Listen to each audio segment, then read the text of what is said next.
Hola, como es tradicional, los días sábados, por más ya de 19 meses, nos reunimos para un tema de importancia nacional concernido en la demanda de soberanía popular y autodeterminación de los pueblos de Chile, vale decir, la idea de una asamblea constituyente, pendiente hace 200 años. Esta vez nos convoca el debate sobre la gran minería del cobre y para este efecto hemos invitado a Isabel Godoy, que es presidente de la comunidad indígena Coya Flora y que fue hasta el 4 de enero vicepresidenta de la Convención Constitucional. Como ustedes saben, en el seno de esa convención, el día martes primero, se votó una resolución para nacionalizar el cobre y la respuesta de las élites dominantes desde Washington a Santiago fue delirante, fue de un descontrol, de un despropósito totalmente desencajado, sin ir al fondo de las cosas, sino que lleno de epítetos y descalificaciones. En ese sentido, es un prolegómeno de lo que viene, porque esto falta bastante todavía. Hay otras propuestas que se van a discutir en el seno de la comisión número 5, y si logran mayoría simple, pasan a la plenaria, que será en un mes más o 2 meses más, donde requieren 103 votos, vale decir 2/3. De manera que no es que se acabó todo el martes primero, pero fue un buen anuncio de la respuesta totalmente furiosa, ¿no?, de los representantes del gran capital y de los sirvientes que hay dentro de Chile para ese gran capital extranjero. Nos está acompañando también el profesor Orlando Caputo, académico en varias universidades del mundo, autor de numerosos libros e investigaciones junto con su esposa, nuestra querida compañera Graciela Galarce, que ha estado varias veces en este foro, y que en el momento en que se produjo el proceso de la nacionalización, de la presentación al Parlamento por parte del presidente Allende, Orlando jugó un papel fundamental como representante directo del presidente. Yo lo conozco de esos años, a mí me correspondió trabajar principalmente con el ministro Cantuaria y el ministro Novoa Monreal, de Minería y de Justicia respectivamente, siendo yo, por cierto, muy joven y aprendiendo de estos grandes maestros que nos heredaron un orgullo tan grande de haber sido Chile un país que fue capaz de nacionalizar conforme a la ley, en un debate plenamente democrático, la principal riqueza, que es el cobre. Quiero hacer una pequeña introducción muy de fondo de lo que, cuando Allende propuso al Parlamento la nacionalización, tenía minoría, no tenía mayoría parlamentaria. Pero no por eso Allende iba a bajar la bandera nacionalizada del cobre, que había sido principal en sus luchas desde la primera candidatura presidencial del año 52. Entonces, en ese discurso, lo cito, dice el presidente Allende, 21 de mayo de 1971, dice: a Chile le convienen precios altos para sus materias primas. A los monopolios, se refiere a la Química, a la Anaconda, a las transnacionales, les conviene precios bajos para abaratar los costos de sus fábricas elaboradoras.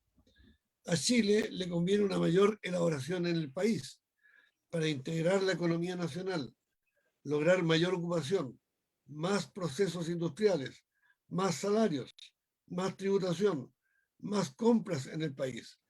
A los monopolios les interesa no industrializar en Chile, que significa, pero porque para que el gran valor que agrega al precio del metal su elaboración, que significa inmensa actividad industrial y comercial y altos salarios, quede en la metrópoli. A nosotros nos interesa cuidar nuestra reserva y sacar el máximo provecho de ella a medida que la necesitemos. A ellos, a los monopolios, les interesa llevarse fuera la mayor cantidad de cobre al precio más bajo y el menor tiempo posible. creo que la dialéctica de Allende es impecable. No hay un alfiler que entre en esta contradicción. Aquí no hay lugar a medias tintas, no hay lugar a ambigüedades. O estamos con Chile, con su principal reserva minera, que Gabriela Mistral decía hace 80 años, el que controla el cobre controlará Chile. O estamos con las transnacionales. Lo potente de todo esto es que una vez que ellos se adueñaron de nuestro cobre con el bombardeo de la moneda mediante la violencia terrorista del Estado, desde entonces prohibieron que este tema fuera mencionado. Ningún candidato presidencial del año 70, del año 1990, 94, 2000, 2005, tocó este tema. En el último debate, en la segunda vuelta presidencial entre Boric y José Antonio Kast, no se tocó el tema. Los 4 periodistas estaban muy ordenaditos, disciplinados, no les preguntaron y ellos no se refirieron al cobre, la principal riqueza de Chile. Entonces estamos luchando contra una montaña de silencio, contra un tabú. Y este programa, con la modestia que corresponde a organizaciones sociales que nos hemos unido en varios canales de Facebook para transmitirlo, y a partir de mañana por una red bastante grande de YouTube, romper ese hielo, romper ese silencio, sacar esto del blanco y negro y entregar a nuestra ciudadanía la mayor información posible, para lo cual hemos invitado a personas que tienen una gran experiencia y un gran conocimiento en la materia. De manera que hecha esta presentación y hecho los agradecimientos al grupo que produce este programa, particularmente a Jaime Parra, que está en los controles, y a Delchi Santana de la Comisión de Comunicaciones del Movimiento Asamblea Constituyente, le ofreceré la palabra a nuestro compañero y maestro, en realidad de varias generaciones, Orlando Caputo, para que nos haga la presentación del fondo del problema. Orlando, los micrófonos son para ti. Bueno, buenas tardes o buenas noches ya. Sí, estoy muy contento de poder participar en esta actividad y participar con la compañera Isabel Godoy. Como comentaba un poco antes de empezar el evento, he preparado varios puntos para apoyar la propuesta esta de la convención, y por la organización que tiene el evento, o sea, dudo que pueda tener el tiempo como para mencionar varios de los temas que considero importantes. Yo quiero partir señalando el tema sobre el Producto Interno Bruto, ¿sí? El Consejo Minero y Diego Hernández afirman que en los últimos 10 años o 15, el PIB promedio anual provocado por el sector minero es de 14%. Esta idea es muy difundida, ¿sí?, en los medios y en la televisión. Pero en realidad, ¿sí?, es un engaño muy grande, ¿sí?, porque en el primer año de un curso de macroeconomía siempre se habla del PIB, que es el Producto Interno Bruto, y el Producto Nacional Bruto. Ahora, para obtener el Producto Nacional Bruto, ¿sí?, se señala en la docencia y en la práctica, se debe descontar del PIB las ganancias remesadas por el capital extranjero, ¿sí?, y otras remesas que hace el capital extranjero por servicios prestados desde el exterior. Entonces ese 14%, ¿sí?, primero hay que restarle el 5% que corresponde a Codelco. ¿Sí? Como Codelco es una empresa nacional, para él el PIB y el Producto Nacional es el mismo, 5%. Entonces queda un PIB de 9%. ¿Sí? Pero a ese PIB de 9% de las empresas privadas hay que descontarle las utilidades. ¿Se escucha bien? Estás muteado, Orlando, no te estamos escuchando. Sí se escucha. Nada. Sí se escucha, Ahora Orlando. sí. Ahora se tomó Yo nuevamente. escuché todo súper bien. ¿Y tú, Jaime? Jaime, Sí, Bueno, se escucha bien. Oh, se escucha bien, Gustavo. adelante. Ya, repite entonces, Orlando, la última frase. Bueno, estamos entonces que al 14 del PIB tan publicitado por ello, hay que restarle primero 5 puntos que corresponden a Codelco. Quedan, por lo tanto, para el sector minero privado, 9%. Sí. Te escuchamos, te estamos escuchando bien. Sí, sí. Pero se metió la gata aquí. Mira, muéstrala. Una gata patriota que está Está cooperando apoyando la... Sí. la causa del cobre.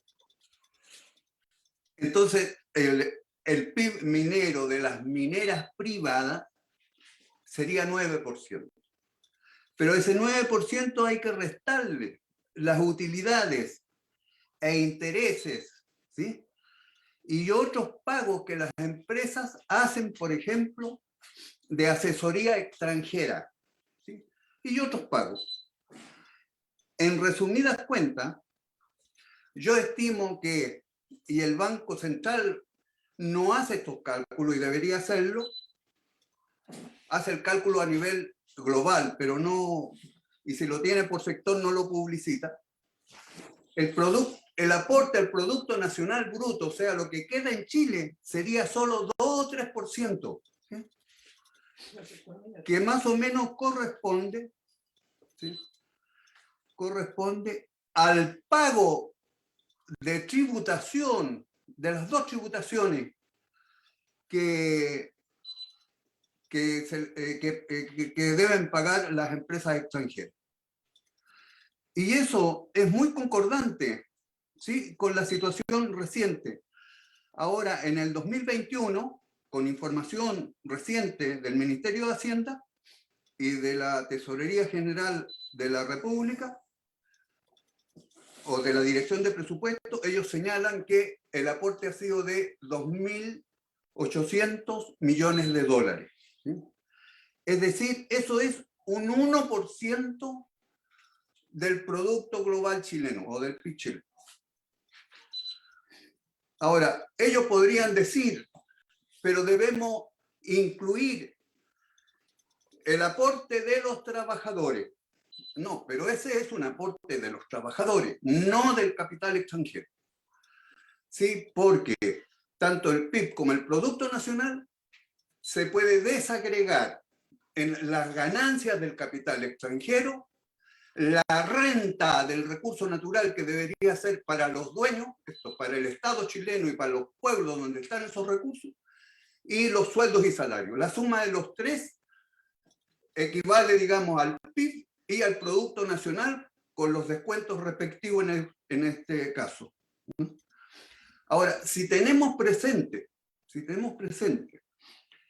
las economías externas negativas que el sector minero provoca profundamente y que todo el mundo lo sabe y que la compañera Alicia ha conocido profundamente y los compañeros también, muchos de los convencionales que llegan de diferentes lugares del país, particularmente del norte, saben los daños que hay. Así que es muy posible que el aporte sea negativo, ¿sí?, si uno descuenta eso. Pero eso no se considera en la contabilidad nacional. Yo tengo entendido que recientemente, ¿sí?, uno de los consejeros del banco que está saliendo ya porque cumplió su tiempo, con un profesional del banco, están elaborando las estadísticas para incorporar estos daños a la naturaleza, a la tierra, al clima, al agua, en fin, ¿no? Ahora también es un daño enorme el que se ha provocado como una externalidad negativa, sí, el hecho del subcontrato, ¿sí? Porque el subcontrato actualmente representa el 31% del sector minero, ¿sí?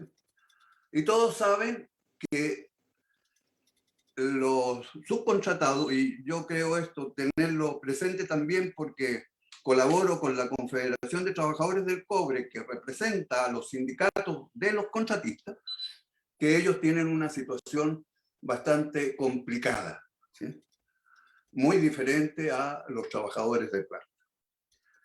Bueno, esto es un punto de varios que está en mi exposición. Y yo, a partir de esta apertura, que desafío, ¿sí?, a los economistas, ¿sí?, a que puedan referirse a este tema. Ahora, otro punto grueso es que el ataque ha sido fulminante por parte de la derecha y representantes del gobierno. Entre ellos, Fontaine, también el ministro Palacio y un concejal de derecha, ¿sí? Han dicho que, bueno, que esta cosa es cavernaria. Palacio ha dicho, ¿sí?, ha dicho que es pensar con ideas, habla de Naftalínica. de hace 60 años. Sí.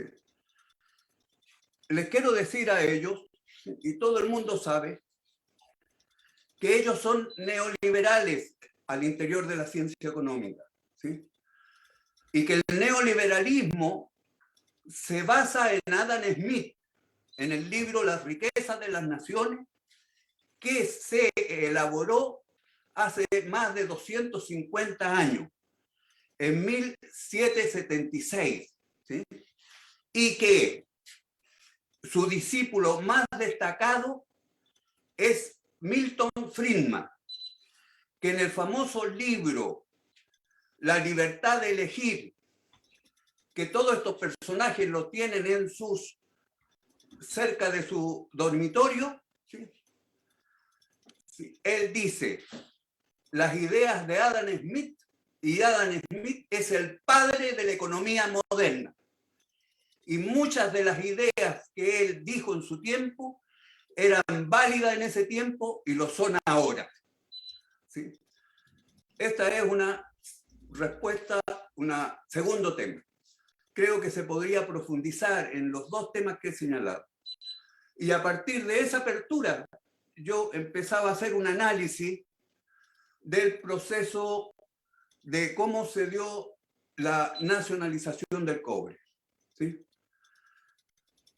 y cómo se inició la desnacionalización. Dejemos eso para una segunda parte. ¿Te parece, Bueno, Orlando? En aras de la claridad de nuestros auditores y quienes nos ven dentro y fuera de Chile. Con Graciela estamos muy motivados, así que vamos a hacer un documento por escrito. Hacía tiempo que no estábamos pensando el momento para elaborar algo que venimos nosotros siguiendo permanentemente. Es un gran momento, no cabe ninguna duda que en 1971, que el Mercurio no le dedicaba 2 primeras páginas el día miércoles y el día jueves la semana pasada para atacar esta resolución de la comisión número 5 de la convención.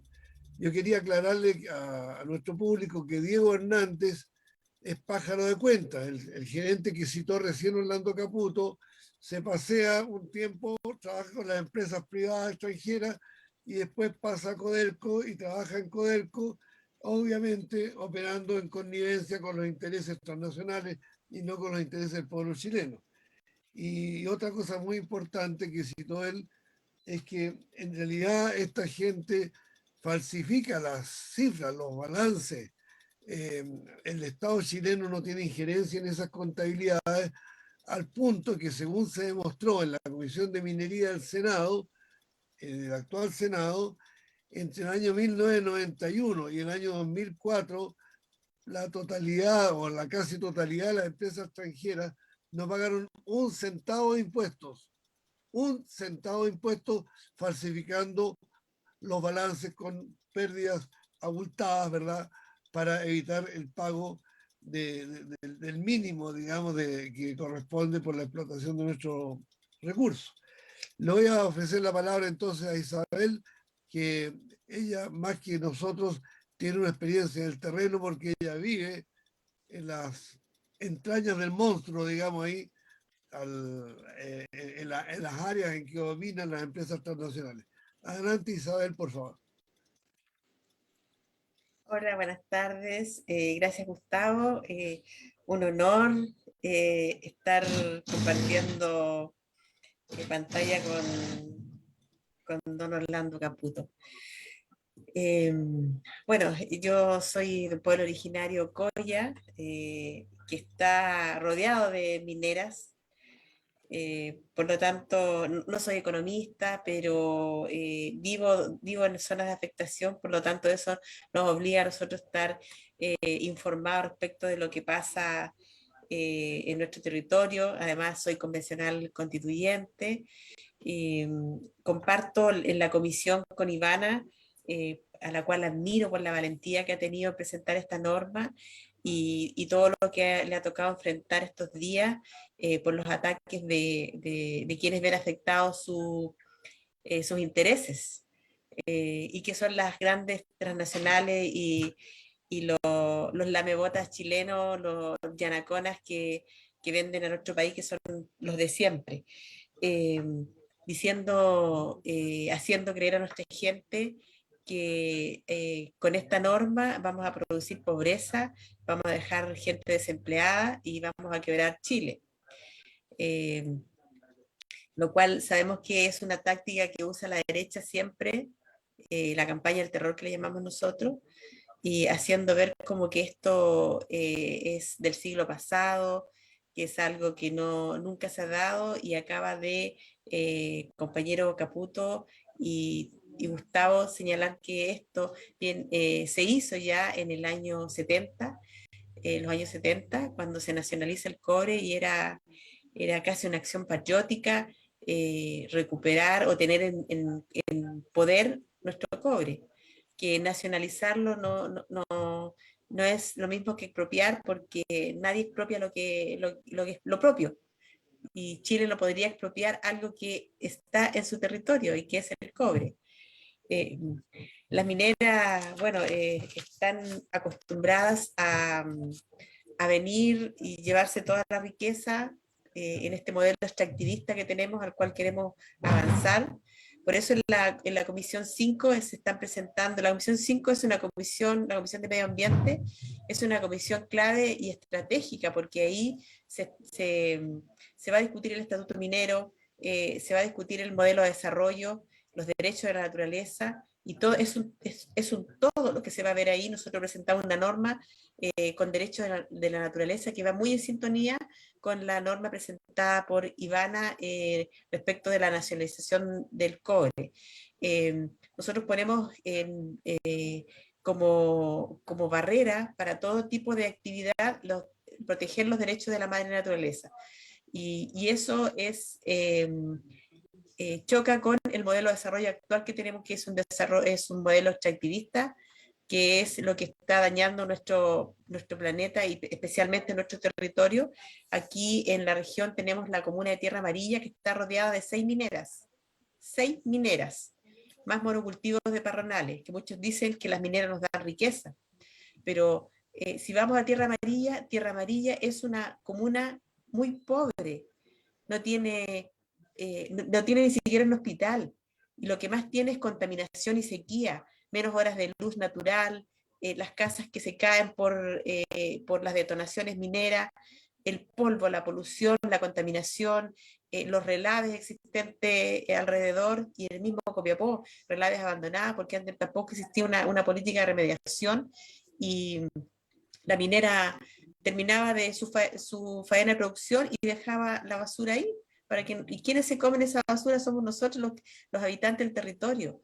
Entonces, ni siquiera impuestos nos dejan en la región. Entonces, ahora, ¿qué mejor que nacionalizar el cobre y que la producción esté en manos del Estado? Lo que hizo Bolivia. Bolivia nacionalizó el gas y, claro, tuvo que indemnizar a las empresas, hacer una inversión a lo mejor fuerte en los primeros años, pero luego de eso, todo lo que quedó, las utilidades fueron para Bolivia.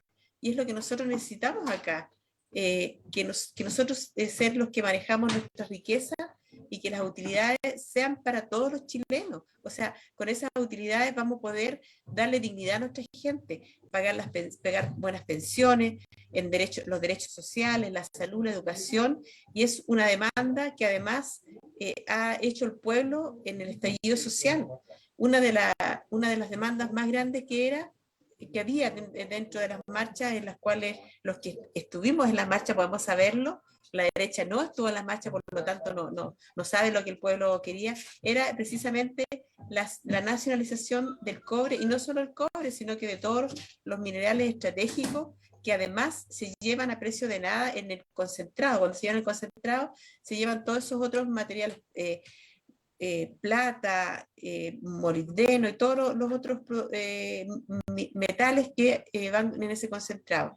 Entonces, las mineras han ganado millones y millones de dólares todos estos años en el paraíso, porque para ellos Chile es el paraíso, y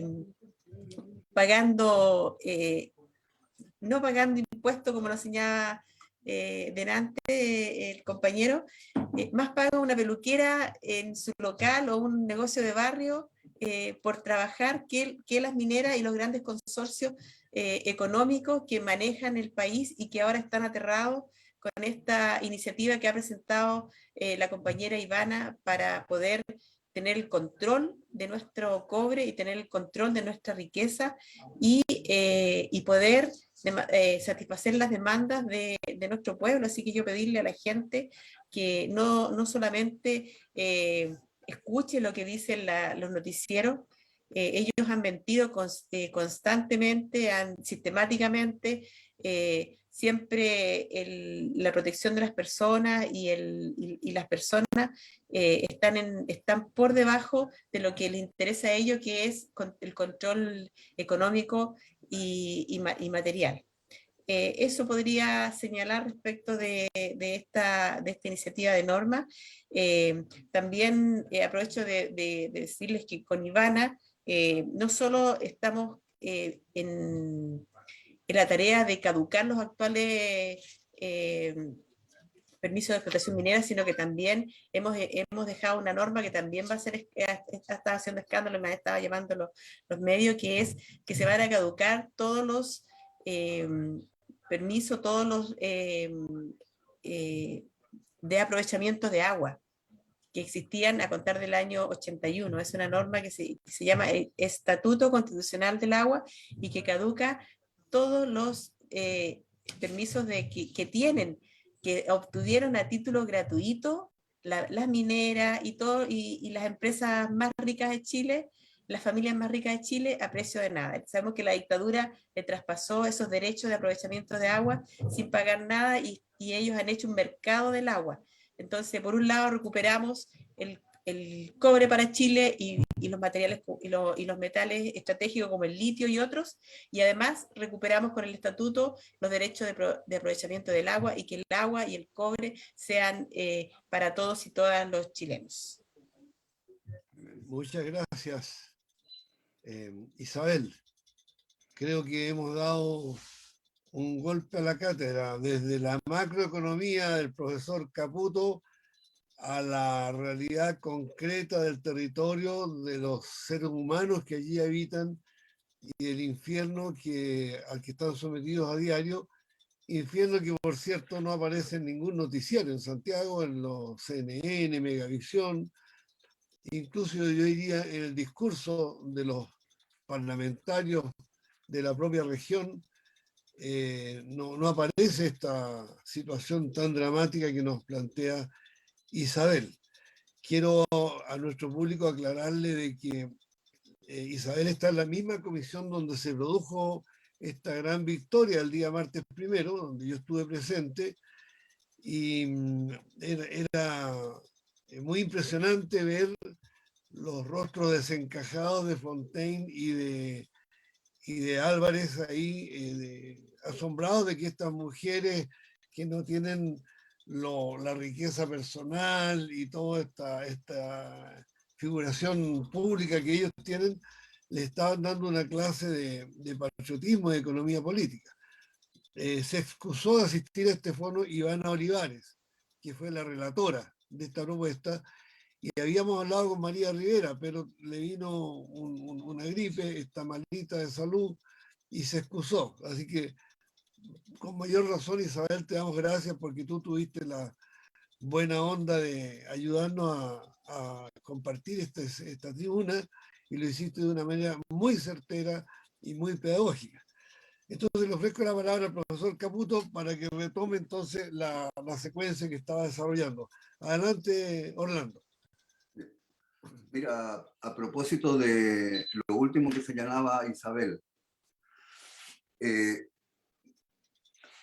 año pasado, ¿sí?, decíamos nosotros que el aporte de ellos ha sido 3.200 millones de dólares, ¿sí? Y la producción total, ¿sí?, privada ha sido como de 4.200.000 toneladas métricas de cobre, ¿sí?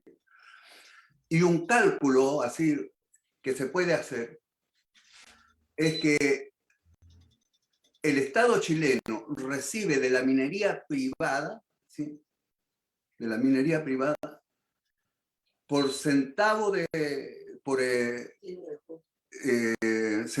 libra, recibe 240 pesos, ¿sí?, que es la mitad, ¿sí?, de un agua mineral chica, ¿sí? Y Gino Sturla, conversando con él, que él es el que trabajó junto con otro el problema de la renta regalada, y yo le comentaba, ¿sí?, de que a mí me daba la impresión de que ellos no estaban ni pagando el agua, ¿sí?, que utilizaban por tonelada o por libra de cobre, ¿sí? Y él me decía que tenía la misma impresión y que iba a trabajar sobre eso, ¿sí? Así que eso, o sea, yo pienso, y lo hemos estimado aquí con Graciela, que son hace unos años atrás, ¿sí?, el aporte era 220 pesos y ahora 220 pesos por libra de cobre, ¿sí?, es lo que recibe el Estado chileno. Y ahora, como ha subido el precio, ¿sí?, ¿sí?, lo que recibe es 240 pesos. Sigue siendo, digamos, una miseria, ¿sí?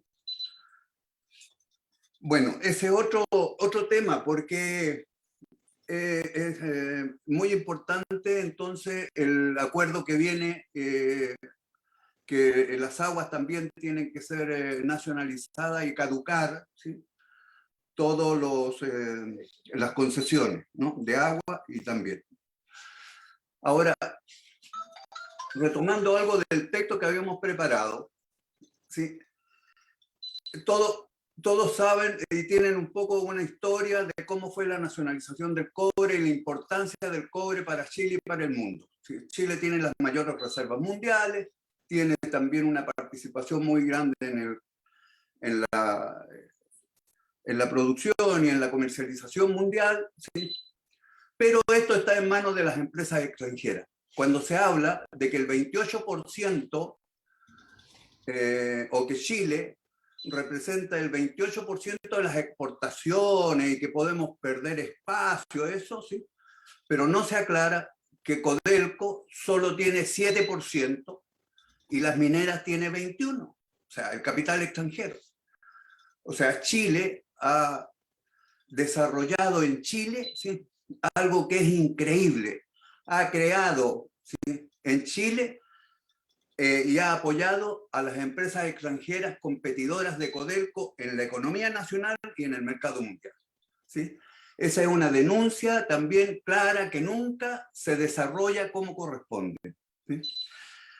Ahora, después viene la desnacionalización. Como la nacionalización fue acordada por el Congreso Pleno, ¿sí?, y es categórico que dice que el Estado tiene el dominio absoluto, exclusivo, inalienable e imprescriptible de todas las minas, ¿sí?, y el apoyo legal en ese momento fue muy claro. Yo también tuve conciencia de eso, participé no directamente, porque nosotros nos encargamos más de la producción, pero los abogados y otros compañeros, o sea, de tal manera de dejarlo establecido en la Constitución la imposibilidad de desnacionalizar el cobre. Pero en dictadura, ¿sí?, para burlar lo anterior y burlar el acuerdo del Congreso en pleno, en el 71, José Piñera, hermano del Piñera actual,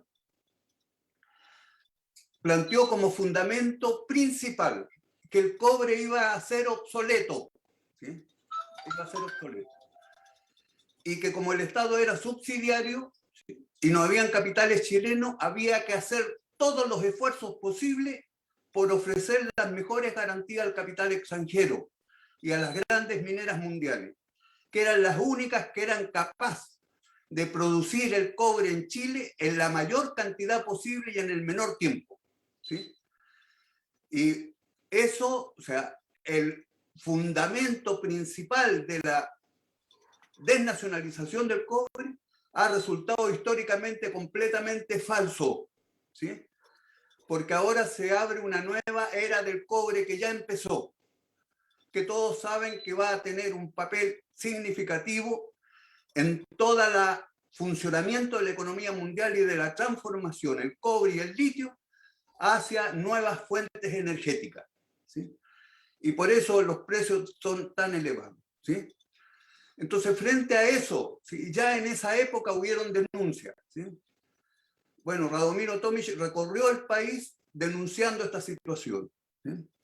Incluso él llegó a decir de que capitales extranjeros iban a controlar Chile y iban a controlar todo lo que era la producción, la distribución, la venta del cobre, y que iban a controlar también los niveles de desarrollo de la producción. Y un poco es lo que ha pasado. O sea, el control ha sido tan grande que Chile, que pretendía industrializar el cobre sobre la base de ir a una producción de refinados de cobre y luego una elaboración manufacturera, ¿sí?, las tendencias son muy claras. Las inversiones extranjeras producen fundamentalmente un concentrado de cobre, que es un polvo que tiene solo 30% de cobre y que significa, digamos, también ocupar un transporte marítimo mundial que es 3 veces el que se debería usar si fuera refinado de cobre.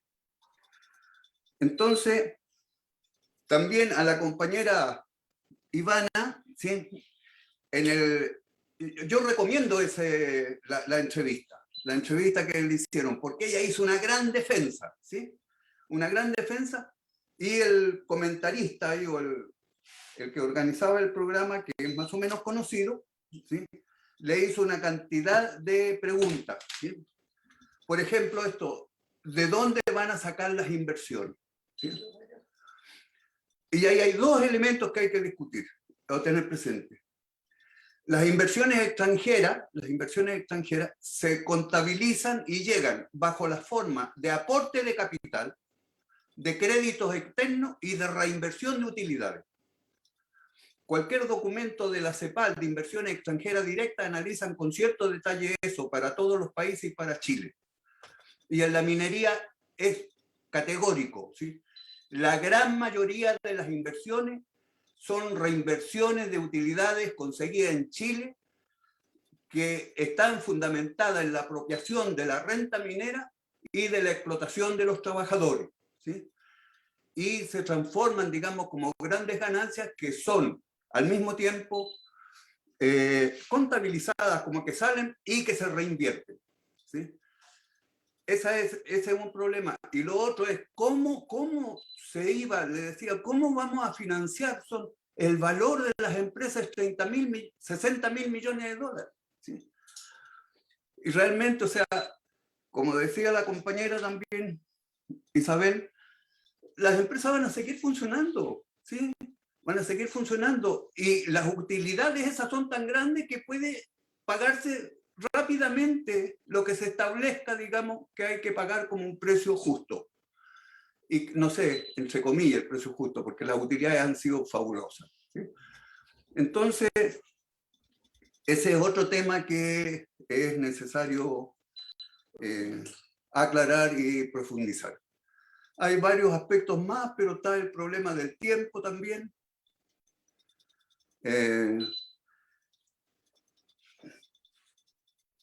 Miren. Orlando, ¿sí? tú tienes un folleto que escribiste hace unos 10 años en que demostraste cómo estas empresas sobreexplotaron y llevaron al mercado mundial mucho más cobre chileno de que el mercado estaba demandando. Con lo cual lograron hacer bajar los precios y ahí Chile perdió una millonada de... Aquí estamos hablando de cifras, para los que no somos matemáticos y no somos contadores. No, pero nos es perdemos. Sí. Pero mira, bueno, el incremento de las inversiones extranjeras o de las empresas extranjeras, ¿sí? Efectivamente aumentaron mucho la producción en el menor tiempo posible. Y empezó entonces una sobreproducción mundial que se empezó a generar desde el 1996, que duró hasta el 2003, ¿sí? 7 u 8 años, en que Chile vendió el cobre a 85 centavos de dólar la libra, ¿sí? Y o sea, en esa época se vendieron aproximadamente 33 millones de toneladas de cobre fino, ¿sí? A 85 centavos. Las pérdidas fueron enormes para Codelco. Codelco estuvo a punto, hubieron precios en ciertos momentos que eran de 70 centavos, bajaban hasta 68 y en algún momento bajó de 60 centavos un par de días, ¿sí? La cosa fue una situación complicadísima. Sufrieron mucho los pequeños mineros y los pirquineros, ¿sí? Bueno, nosotros hicimos ese documento que recordaba compañero Gustavo, que se llama La sobreproducción mundial de cobre creada por las empresas extranjeras y el daño a Chile, ¿sí? Ahora mira, cualquier cálculo que uno realice, ¿sí?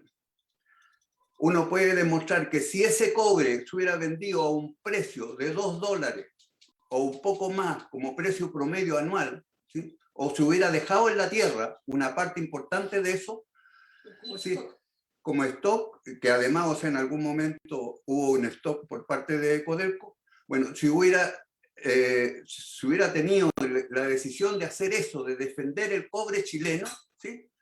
Un poco como planteaba Allende, ¿sí?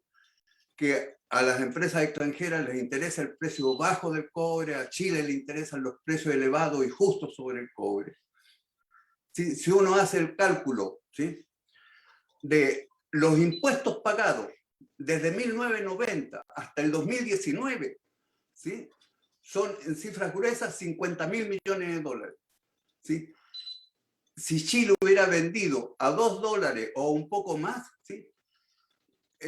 Hubiera tenido 100.000 millones de dólares, o sea, el doble, ¿sí? Entonces, desde el punto de vista estrictamente económico, ¿sí? En todo el periodo, si se considera todo el periodo, desde el punto de vista económico ha sido un daño para Chile, más aún considerando las otras cosas que mencionaba y además de todas las externalidades. También en este documento estaba ese punto, ¿sí? Pero ya nos hemos ido saltando sí. Vamos a tener una tercera vuelta, Orlando. Ahora, a continuación de Isabel, te voy a hacer una nueva pregunta para que tú puedas retomar el tema. Volvamos con Isabel entonces, que es miembro de la comisión número 5, donde se está discutiendo este asunto. Y digo que se está discutiendo porque todavía falta que la comisión analice otras iniciativas que han sido patrocinadas también por 15.000 firmas y algunos de grupos económicos de la derecha que tratan entonces de entrampar a la comisión y tratar de que no se vuelva a producir esta mayoría que se produjo, yo diría, gloriosamente ese día. Ni te cuento, Isabel, lo felices que estábamos nosotros al verlo ustedes votar y sacar 11 votos contra 7, 11 votos contra 6, y de pronto se nos caen los 11 votos y perdemos la mayoría absoluta.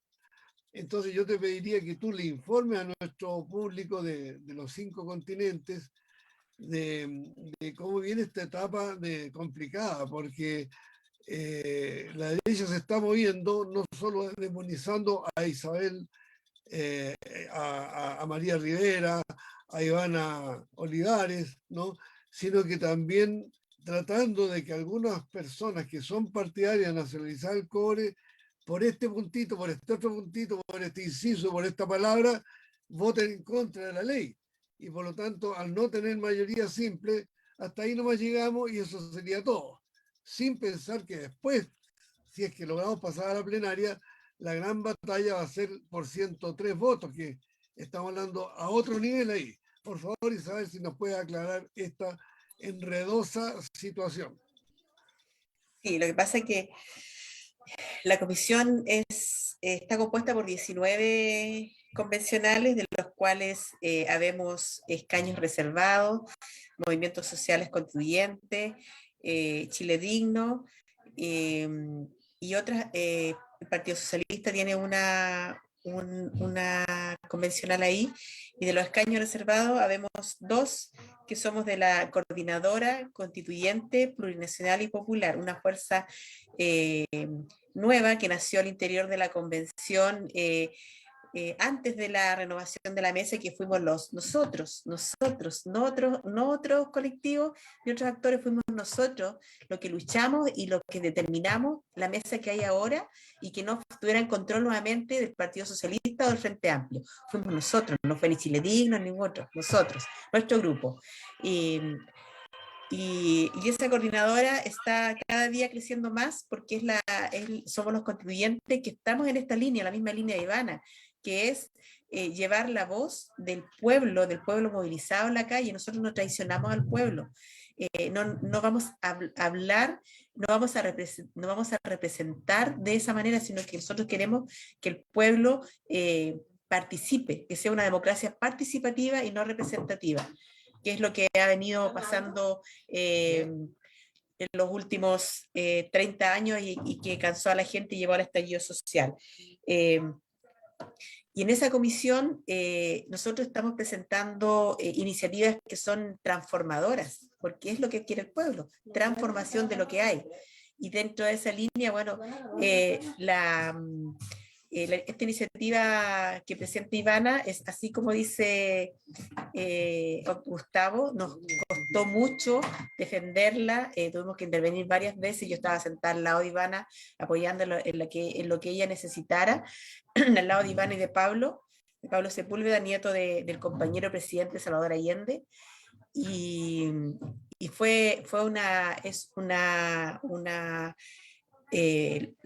no es fácil, porque tenemos a 3NN que de pronto a veces votan con la derecha, la convencional del Partido Socialista también a veces vota con la derecha, y nos quedamos el resto que yo nombraba más o menos en la línea que estamos, pero siempre los que estamos más firmes son Ivana, que les habla, don Victorino Tilef también, Bessie Gallardo, que nos apoya mucho, Nicolás Núñez también nos apoya mucho, que son de Chile Digno, y ahí podemos, digamos, defender estas iniciativas que van en la línea de poder defender los intereses del pueblo. Ese día en los ataques que recibió, en la invitación que recibió Ivana para CNN, y que no fue una invitación amistosa ni para felicitarla, ni para poner en realce lo que ella hizo con tanta gallardía, sino que fue para tratar de, lo voy a decir coloquialmente, desplumarla y dejarla mal ante la ciudadanía, porque insistían en que prácticamente Chile se iba a quedar en la más absoluta pobreza si esta norma pasaba en el informe al Pleno.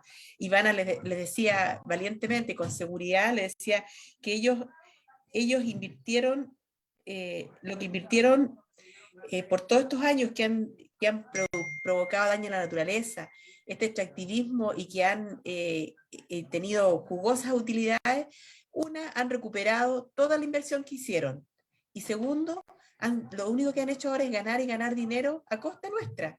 Por lo tanto, lo que ellos tienen, lo que el Estado tuviera que pagarle por su inversión, entre comillas, yo creo que en maquinaria y en instalaciones en las minas, es mucho menos y más bajo de lo que ellos se han llevado y nos han robado y saqueado en nuestra propia cara.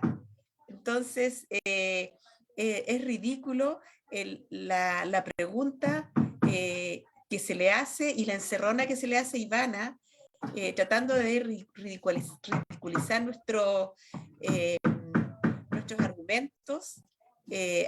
Claro, nosotros no somos economistas, eso está claro, pero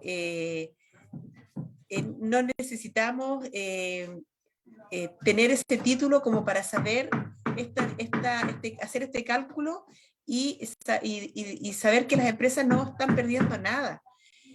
Nosotros también, por parte de mi equipo, vamos a presentar una norma que se llama el Estatuto Minero, y que en su artículo transitorio dice lo mismo que dice la norma de agua: cadúquense todos los títulos de propiedad de las mineras, y se van a reemplazar y reemplácense por permisos temporales que van a ser evaluados, pero se entregarán esos títulos siempre que no transgredan los derechos de la naturaleza. Esa es la norma. Y en un plazo de 10 a 15 años que el Estado tome el control, ya sea con el 50% de las empresas o el total control de ellas.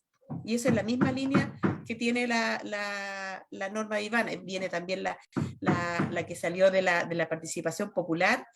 Y ¿qué va a pasar después? Con esas normas, nosotros, todas las normas que se aprueben, las vamos a armonizar y vamos a construir un solo documento que va a ser la norma que va a ir al Pleno para que sea aprobada. Y ahí nos va a tocar la otra tarea, que es buscar los 103 votos.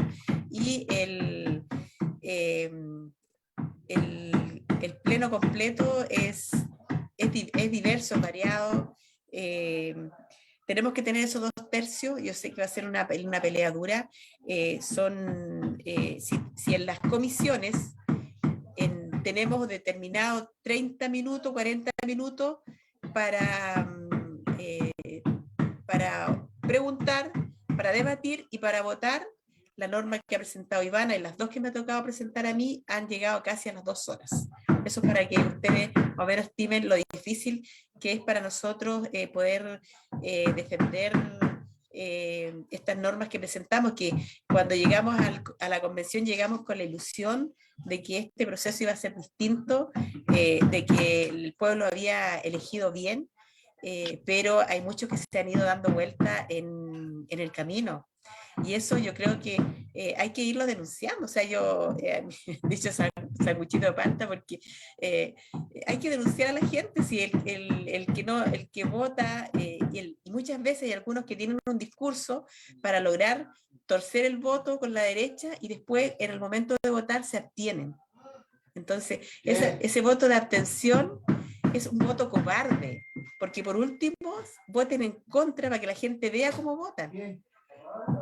yo sé que me fui a otro lado, pero tenía que decirlo, compañero. Pero eso está pasando ahora. Yo solidarizo con la compañera Ivana, ella es de la coordinadora, es una mujer muy valiente y tiene otras normas que van en la misma línea, y yo desde acá le pido que no tenga miedo. A mí me han dicho de todas las redes sociales, rata comunista, perra comunista, y para nada me ofendo porque soy animalista, así que adoro los animales. Que me digan perra, yo soy feliz; que me digan rata, yo soy feliz con los animales. Así es que me da lo mismo, te vamos a matar, te vamos a hacer estallar la espalda. Pero he vivido, soy sobreviviente de la dictadura, viví una dictadura horrible. No tengo nada que perder, tengo más que ganar, porque tengo que dejarle un gran legado a mis hijos y a mis nietos, y no solo a los míos, sino que a los de todo mi país y de mi pueblo. Así como mis ancestros resistieron para que yo estuviera aquí hoy día, yo tengo que resistir para que los que vienen también puedan estar en un futuro en una plataforma como esta. Tremendo mensaje, estimada Isabel. Nos interpreta, nos ha llegado en lo más profundo. En realidad, en la última parte de este conversatorio, te voy a pedir que veamos cómo fortalecemos nuestra posición, porque las encuestas más variadas en los últimos 10 años, incluso la encuesta del Centro de Estudios Públicos, la del CEP, que no tiene nada de marxista, admiten que más del 70% de las chilenas y los chilenos quiere nacionalizar el cobre, ¿ya? Y el señor Nicolás Paut le preguntaba a Ivana como que fuera una cosa rara, tan extraña, que cómo se le ocurre nacionalizar el cobre si el papá de Nicolás Paut y el abuelo y los políticos de la derecha nacionalizaron el cobre, pues. Entonces los únicos naftalínicos aquí son los de la CNN, son los de las fuerzas conservadoras, que quieren, como decía muy bien el profesor Caputo, trasladarnos al siglo XVIII. Ellos son los feudales de esta cuestión. No, los modernos somos nosotros, porque nosotros nacionalizamos con debate popular, con votación abierta, con toda transparencia. Y ellos privatizaron de manera totalmente silenciosa en las cúpulas, pero con un detalle, que yo creo que es su talón de Aquiles. Los neoliberales, encabezados por Jaime Guzmán, pensaron que en la Constitución de 1980 era carrera corrida privatizar el cobre.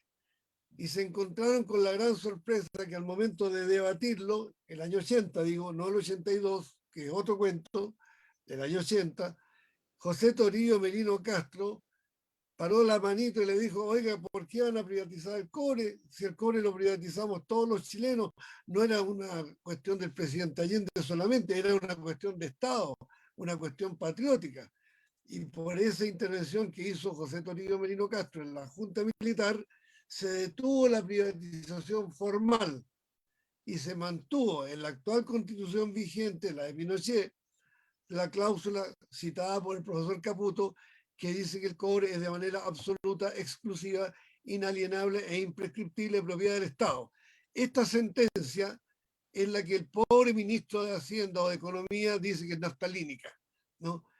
En realidad los naftalínicos son ellos, que quieren volver a Chile a la época de Manuel Montt, no del siglo XVIII. Estimado Orlando, los micrófonos son para ti, para que complete la exposición que tenías elaborada. Adelante, por favor. Sí. Creo que lo dije al inicio, pero si fue así lo repito. O sea, para mí y para Graciela, escuchar el video de la CNN nos dio muchísima fuerza. ¿Sí? Muchísima fuerza, y como que nos señaló así: este es el momento de elaborar y ayudar, digamos, y aprender también de las compañeras y compañeros, ¿sí? Y esa es nuestra disposición, ¿sí? Y hay muchísimos antecedentes que se pueden utilizar. Así, a modo de ejemplo, cuando se nacionalizó el cobre, las empresas, ¿sí?, sus altos ejecutivos, tanto en la dirección administrativa como en la operativa, o sea, los superintendentes de mina, del concentrador, de las fundiciones, de refinería, en fin, y los niveles intermedios, ¿sí? Eran extranjeros, ¿sí? Ahora, la mayoría del personal de las empresas extranjeras, ¿sí?, que operan en Chile son de personal chileno desde el punto de vista del funcionamiento operativo de las empresas. Yo creo que desde ese punto de vista, si en el pasado, o sea, hubo una gran batalla nacional porque el cobre funcionara bien y ha sido reconocido incluso por historiadores de derecha que la nacionalización fue bien administrada, existe toda la capacidad para hacerlo, ¿sí? Y habrá que crear las formas de cómo llevar adelante el proceso. O sea, la historia de Venezuela, de Bolivia es bastante buena en ese sentido, de cómo se dio la negociación. Y por eso es imprescindible, ¿sí?, exigir que se haga una auditoría empresa por empresa, ¿sí?, para ver esto que mencionaba la compañera, de todos los elementos que se han juntado, ¿sí?, para sacar grandes ganancias, ¿sí?, y apropiarse de la renta minera, apropiarse de parte de los salarios de los trabajadores. Por ejemplo, el fenómeno de la depreciación acelerada, ¿sí? La depreciación acelerada, ¿sí?, más los servicios por pago de intereses y amortizaciones, es un elemento tan grande del costo, que asumen ellos como costo, ¿sí?, que es seguro que tienen una cantidad de elementos que pueden ser investigados para demostrar, ¿sí?, que las ganancias de ellos han sido, mira, es tremenda. Además, o sea, con propias publicaciones de ellos. En el documento nosotros mencionábamos que la rentabilidad sobre el capital empleado, ¿sí?, en el 2006 y en el 2007 fue 110%, documento del Consejo Minero, y después ha bajado a 60, 70%. O sea, en un año, en un par de años, se llevan todo lo que han invertido en ganancias. En fin, hay una cantidad de antecedentes. Ahora, el hecho de que ellos sí han movilizado a grandes empresas medianas y pequeñas que le ofrecen servicio y les venden cosas, ¿sí?, a los contratistas y subcontratistas, en fin.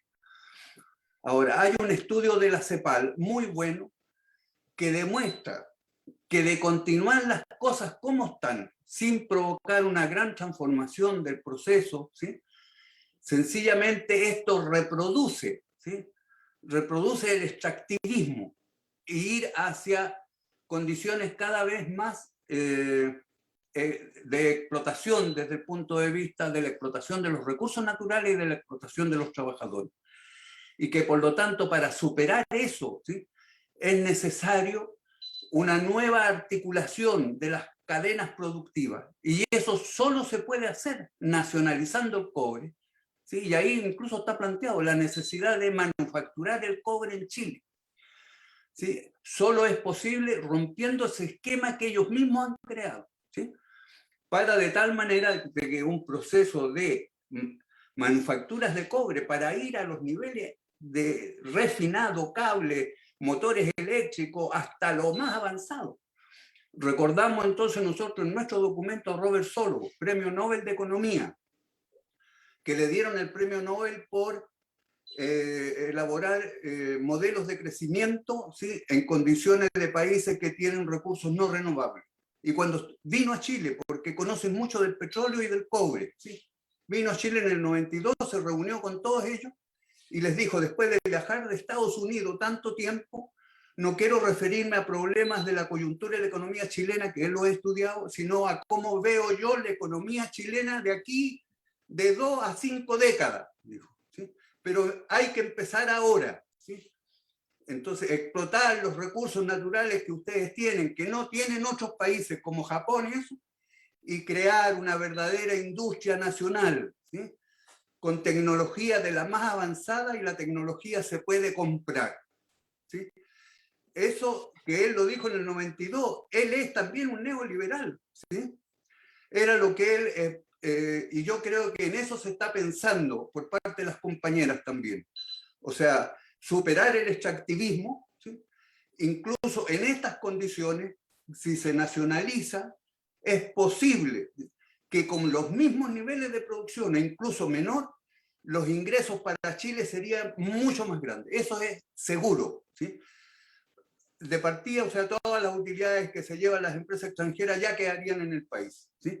Y Chile podría realmente recuperar lo que en el pasado dijo Frei Montalva, la viga maestra, o recuperar lo que planteó Salvador Allende, que es el sueldo de Chile, que en realidad es el sueldo de Chile, que se han robado el sueldo, ¿sí?, de Chile, explotando la naturaleza y a los propios trabajadores. Entonces yo pienso que no puede haber, ¿sí?, y no va a haber esto que dicen que el desarrollo económico, el que vamos a ser desarrollado, no hay ninguna posibilidad, ¿sí?, si no es nacionalizando el cobre y el litio y los otros recursos y el agua y todo lo que las compañeras están planteando que hay que realizar. Y Arturo Fontaine no es el hermano, no, una de las cosas que dijo, o sea, así con signo de interrogación, ¿ustedes no han pensado que con esto se está destruyendo Chile? Les digo a las compañeras en la, ¿sí?, en lo que se publica. Este señor, ¿sí?, cuando hubo la reforma tributaria, organizó, ¿sí?, a un grupo de empresarios y economistas para oponerse a la reforma agraria en la época de Bachelet, ¿sí?, y con el mismo discurso. Esa reforma agraria va a destruir el país. Un poco lo mismo de ahora. Bueno, para terminar, poner énfasis en las cosas que se ha planteado, y también estoy muy contento de participar en esta actividad junto con la compañera, conociéndola. Nosotros como economistas y académicos nunca hemos estado desligados de la lucha del pueblo chileno, y no solamente de Chile, pertenecemos al Grupo de Economía Mundial de la REDEM de México y de Claxo, ¿sí? En general nos consideramos de economía crítica, que es una economía que ve la economía nacional y la economía en general a partir del trabajo y de los recursos naturales, y lo ofrecemos a ustedes, compañeras, con la modestia y con la mejor disposición, ¿sí? Colaborar con ustedes las condiciones que ustedes establezcan. Y eso, ¿no? Muchas gracias. Potente mensaje de Orlando Caputo. Isabel, yo creo que tenemos tarea para la casa. El profe nos dijo, hay ciencia, hay conocimiento, hay acervo teórico con el cual apoyar a los heroicos convencionales que van a dar la lucha contra los dinosaurios más grandes del mundo, porque aquí no estamos peleando con el señor Fontaine, el señor Rodrigo Álvarez. Aquí estamos hablando de las grandes mineras del mundo del cobre, que junto con las dueñas del petróleo, junto con las farmacéuticas del mundo, junto con el complejo militar industrial, junto con el poder bancario del mundo, hacen de la humanidad una cuestión así como una amalgama, como para llevársela para la casa. Para ellos exterminar 3.000 millones de habitantes les da un alivio, porque que se mueran los hambrientos, los pobres, y ellos seguir entonces manejando la manija del planeta, sin Dios ni ley, sin Naciones Unidas, sin estatutos, sin acuerdos internacionales, pasando por encima de la soberanía de los pueblos. De manera que nadie puede sentirse que está bien, que está solo dando esta batalla. Aquí habemos muchos y por muchos años hemos sido muchos, somos mayoría objetivamente, y Caputo la puso bien concreta. Se puede mañana mismo empezar a integrar a los equipos que han generado distintas propuestas con sus asesores, y Caputo, Alcayaga y otros compañeros van a estar... Graciela. Graciela, por cierto. Y no solamente apoyar, sino aprender de las compañeras, de su experiencia, de su trabajo en las regiones.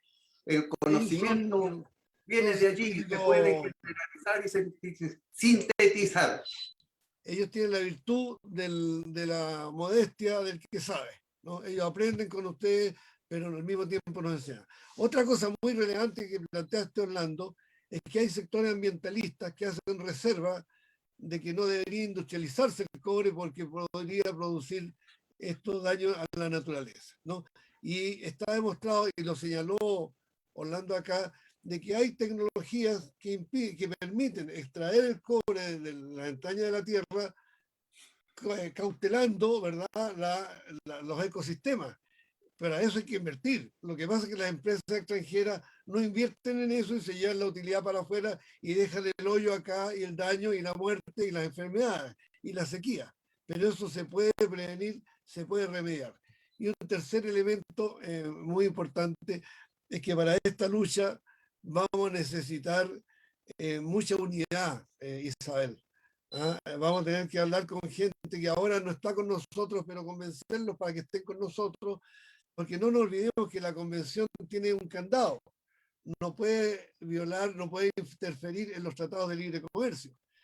Hay una editorial del Mercurio impresionante, Orlando, de ayer o anteayer, de 5 líneas, del señor Correa Sutil, un demócrata cristiano que siempre sirve a los monopolios, a los ricos, ¿no? Y él dice, estos que quieren nacionalizar el cobre, les recuerdo que las concesiones mineras las entregan los tribunales ordinarios, ¿verdad? Los juzgados, y por lo tanto la convención, el mensaje es, no puede interferir sobre las concesiones que han hecho los tribunales. Como quien dice, hasta aquí nos llegamos con la convención porque no tiene atribuciones sobre los tribunales de justicia. Estafas como esa, resquicios como ese, lo van a seguir esgrimiendo. Así que, Isabel, tu mensaje de despedida para este momento tan relevante de la historia que te ha tocado protagonizar a ti de cuerpo presente ahí en la comisión. Adelante. Y nos han tratado de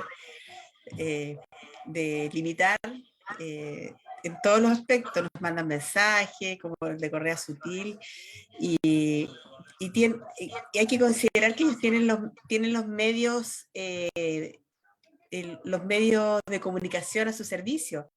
Por lo tanto, manejan la noticia y a veces cuando nos entrevistan también nos sacan de contexto, entonces están haciendo todo lo posible porque este proceso no prospere. Bueno, ellos, si bien es cierto, este proceso lo impulsa el pueblo, porque es el pueblo movilizado en las calles que acorrala a la clase política y los obliga a crear esta convención constitucional, que no es asamblea constituyente, pero se crea el espacio, y lo hicieron pensando en que fracasara, teniendo un gobierno que puso todas las trabas para que en los primeros periodos no fuera difícil trabajar, constantemente farandulizando el proceso y tratando de provocar un descontento en la calle. Hemos ido avanzando con todo eso, contra todo aquello, y volviendo al tema que nos había convocado, decir que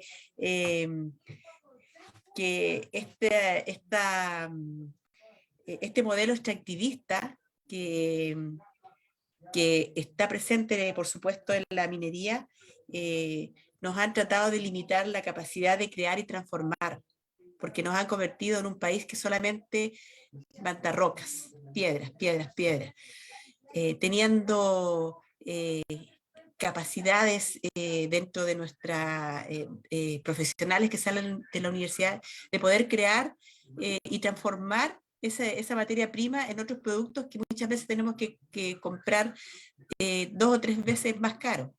Esa es nuestra meta, es avanzar hacia el post-extractivismo. Lamentablemente decir que cualquier intervención minera siempre va a dañar el ecosistema. Pero sabemos que el cobre en manos de los chilenos nacionalizado es el ingreso que nos va a permitir pagarle a nuestros trabajadores con un salario justo, poder satisfacer los derechos sociales y darle dignidad a nuestra gente, pero nuestra intención o nuestro camino es avanzar hacia el post-extractivismo, es decir, creando por un lado la tecnología, transformando este material, bajamos en un porcentaje el extractivismo. esa es la vía y la manera que tenemos de poder respetar, como dije yo, siempre los límites van a ser el derecho de la madre naturaleza, no la afectación, que no se afecte la madre naturaleza, porque es la manera que tenemos de proteger nuestro ecosistema y nuestro planeta. Decirle a la gente que nos escucha y que nos ve que estamos avanzando en el mandato que ustedes nos dieron al elegirnos, que por eso que hemos avanzado en iniciativas populares, porque fue otra lucha, otra batalla que tuvieron que dar los compañeros que estuvieron en esa comisión, porque la derecha no quería que el pueblo participara a través de este mecanismo, se luchó, se ganó, y por eso que ahora hay muchas iniciativas que han ingresado a través de la plataforma, pero fue por la pelea que se dio al interior de la convención para que el pueblo esté activo. Necesitamos al pueblo movilizado en las calles, necesitamos al pueblo recordándole el motivo por el cual estamos en este proceso, que es un proceso que han impulsado ustedes mismos. Por lo tanto, ese mandato está vigente. Confíen en nosotros, en que estamos haciendo no en la medida de lo posible, sino que vamos a hacer siempre hasta lo imposible por poder transformar este país de los 30 años y más de abuso, de injusticia, en que se valora más el proteger los bienes económicos que las personas. Los vimos en el estallido social, en la rebelión popular, que causaba mucho, que las noticias magnificaban mucho más la destrucción de semáforos que sacarle los ojos a un joven. Por lo tanto, queremos cambiar todo aquello. Así es que yo les pido que confíen en nosotros, que nos apoyen en las redes, sobre todo van a venir momentos muy duros porque ahora vienen las normas transformadoras que ustedes nos pidieron que lleváramos a la convención y estamos recibiendo ataques. Tenemos que apoyar a la compañera Ivana, tenemos que protegerla porque está siendo víctima de ataques brutales de los neoliberales, de la derecha. Y van a venir tiempos más difíciles para nosotros. No tenemos miedo, por eso estamos acá. Creemos que es la única manera de poder transformar este país y vamos a seguir adelante resistiendo, así como resistieron nuestros antepasados para que nosotros pudiéramos estar acá. No hay ningún derecho que se haya conquistado sentado en un escritorio. Todos los derechos que ha ganado el pueblo, que han ganado los trabajadores, han sido en las calles, a costa de sus vidas, a costa de la sangre, y tenemos que honrar a esa gente que salió a dar su vida por hacer los cambios que este país necesitaba. Así que muchas gracias, es un honor para mí estar aquí con dos grandes luchadores, con don Orlando Caputo, con Gustavo. Le mando un abrazo gigante a Ivana y a María Rivera, que son grandes luchadoras del interior de la convención. Gracias, Isabel, por tus palabras. Y le ofrezco la palabra para un mensaje final al profesor Orlando Caputo.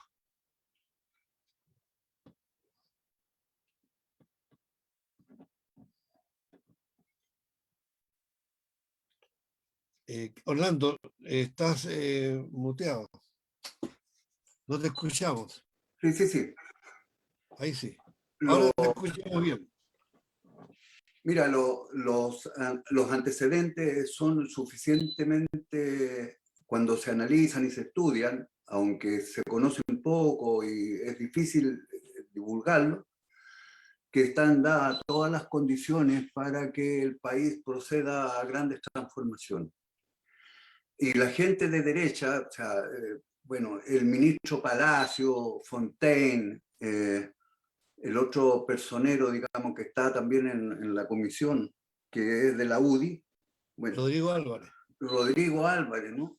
Mira, ellos no tienen claro que el tema central era el apruebo para cambiar, ¿sí? Y hacer una nueva constitución que reemplace completamente, ¿sí?, a la constitución de Pinochet, ¿sí? Y en ese sentido hay dos temas centrales, ¿sí? Uno es el Estado subsidiario yo sé que hay varios más, pero en relación al tema que estamos viendo, ¿no? Y el otro es la desnacionalización del cobre. ¿Sí? Entonces, junto a otros elementos que tienen que ver con la regionalización, el desarrollo y el reconocimiento de los diferentes pueblos originarios, en fin, todo. O sea, ellos se olvidan de que el mandato ha sido hacer una nueva constitución. Y la nueva constitución, una de las primeras cosas que en el cobre tiene que realizar es de conocer la ley con rango constitucional que entrega las concesiones plenas y que hace que las concesiones sean reconocidas o sentenciadas por los tribunales de justicia. A mí me parece que se olvidan de que eso es lo que el pueblo está pidiendo, ¿sí? Y por supuesto, ellos tienen conciencia de que hacer todos los esfuerzos posibles porque los éxitos de la convención no vayan en el sentido de reemplazar completamente en lo que es central, digamos, la constitución de la dictadura. ¿Sí? De nuevo yo aplaudo, o sea, creo que ha sido un impacto tan grande, ¿sí? Lo que ha sucedido con la aprobación en esta comisión, que ha remecido, creo, a Chile, a mucha gente, ¿sí? ¿Sí? Porque reclamábamos, ¿sí? de que no estuviera presente en los programas de los partidos, ¿sí? Y que no estuviera presente en los programas de la agrupación, sino en términos así muy generales, en términos de captar mayor recursos del cobre. No se trata de Chile tiene que jugársela por primero, o sea, una soberanía nacional sobre todos los recursos naturales, soberanía nacional. Y dentro de eso, una nacionalización de los recursos mineros y del agua, ¿sí? Y a partir de allí ver cómo se organiza con una fuerte participación del Estado. Yo creo que están dadas todas las condiciones y en algunos momentos se puede pensar, digamos, en el proceso un poco de desarrollo en el tiempo, como se han dado en otros momentos, y también en situaciones, ¿sí? Con algún tipo de participación del capital extranjero, ¿sí? Para promover, por ejemplo, a través de nuevas tecnologías, la industria nacional, en fin, ¿no? Bueno, termino yo diciendo que ha sido un gran despertar. Nosotros así lo sentimos, ¿sí? Porque nos jugamos mucho, digamos, por el apoyo a las firmas de las dos propuestas que lograron superar los 15.000. ¿Ya? Y ya cuando eso se logró, ya era algo significativo, sentíamos, digamos, algo. Pero lo de ustedes, ¿sí? Lo que se ha logrado ahora es cualitativamente nuevo y mejor que eso. Y por supuesto, esas firmas y esas propuestas deben apoyarlas y apoyar el desarrollo que ustedes han valientemente iniciado. Gracias, Orlando, por tus palabras. Nos llenan de aliento. Permítame una pequeña reflexión final. Como decía Orlando Caputo, esto estremeció a Chile. Pero esta es una batalla, faltan muchas todavía. La convención está muy limitada por la ley 21.200, por los tratados de libre comercio, por los fallos de los tribunales, por la propia autoridad del gobierno y del Parlamento. El Parlamento hasta septiembre del año 2022 va a poder seguir dictando leyes. Y la convención está redactando un borrador. O sea, los borradores que hace la convención no se pueden igualar con el carácter ejecutivo vinculante que tienen las leyes que pueda generar el gobierno hasta septiembre de este año. De manera que ahí pueden ocurrir muchas cosas y nosotros, los que estamos acá, que somos de a pie, somos de la base social, no podemos estar especulando si tal partido hacer tal alianza, si se da vuelta la chaqueta a un convencional, si un diputado se va a pasar para allá o un senador se va a pasar para acá, porque depende de un senador, que el 12 de marzo próximo se apruebe el TPP. O sea, el Senado está partido por la mitad y bastaría un voto de la democracia cristiana, los socialistas, qué sé yo, para que el TPP-11 se apruebe sin más trámite, porque ya fue aprobado en la Cámara de Diputados, fue firmado por el gobierno anterior, de manera que estamos a puertas de una hipoteca total de la sociedad chilena. Y para frente a eso, nosotros, ¿qué podemos hacer? Primero, unirnos. Segundo, estudiar, escuchar a la gente que conoce, a la gente que ha estado en el terreno, como Isabel y como Caputo, que ha investigado, ¿no? Y trabajar de manera lo más integrada posible, los que defienden el agua, los que defienden el cobre, los que defienden las regiones, los que defienden los derechos de la mujer, los que defienden los pueblos originarios, todos estos sectores que muchas veces se transforman en burbuja y trabajan pensando que el único problema que hay que resolver en la Constitución es el problema que ellos plantean, ya, por ejemplo, la AFP. No se puede luchar contra la AFP si no se lucha contra el capital financiero, contra los tratados de libre comercio, etcétera. Es toda una cosa integrada. Así que vamos a estudiar más, vamos a trabajar unitariamente en la calle, como pidió Isabel con toda razón, y un mensajito al señor Fontaine y al señor Álvarez. Cuando ellos dijeron ahí en la comisión, y lo repitió este Correveidile que entrevistó a Ivana Olivares, de que de dónde van a sacar los conocimientos los chilenos para saber todo esto, estas complejas tecnologías del cobre. Ese señor no sabe que en el año 71 a 1991, durante 20 años, más del 90% del cobre estuvo en manos del Estado. Que en Chile hay know-how, hay un acervo científico, cultural, hay ingenieros, hay expertos, hay academia, hay investigación. Pero además de eso, tiene que ir a preguntarle al Estado Mayor del Ejército.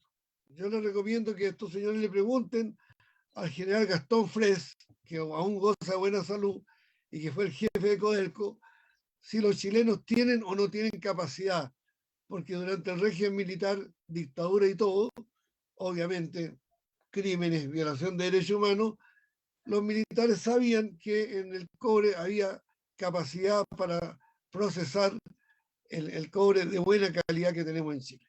De manera que todo lo que se diga son excusas de tipos que están recibiendo algunas migajas para defender este sistema que hundió a Chile. Chile se está hundiendo y se sigue hundiendo todos los días que está entregando su cobre, su litio, su mar, su pesca, sus bosques y los ahorros previsionales de sus trabajadores. Esta es una operación nacional, hay que rescatar a Chile y esa es tarea pendiente, rescatar el cobre, rescatarlo en el marco de una soberanía nacional, de una institucionalidad que no esté castrada. Lamentablemente la convención fue hecha por los mismos políticos y partidos que nos hundieron durante 30 años y le pusieron muchas trabas a los independientes y a los representantes de los movimientos sociales, de manera que es difícil conseguir 103 votos. Si hubiésemos tenido una asamblea constituyente con delegados elegidos directamente por el pueblo, tendríamos lejos una mayoría total dentro de esa asamblea constituyente y estaríamos nacionalizando el cobre, más bien dicho, renacionalizando, porque para gloria de nuestros antepasados, Chile fue soberano el 11 de julio del 71. Gran batalla la que tenemos. Gracias, Isabel. Gracias, Orlando. Gracias, Graciela Galarce, que siempre está dispuesta a apoyar estos programas y toda la lucha en defensa de nuestros recursos naturales. Buenas noches.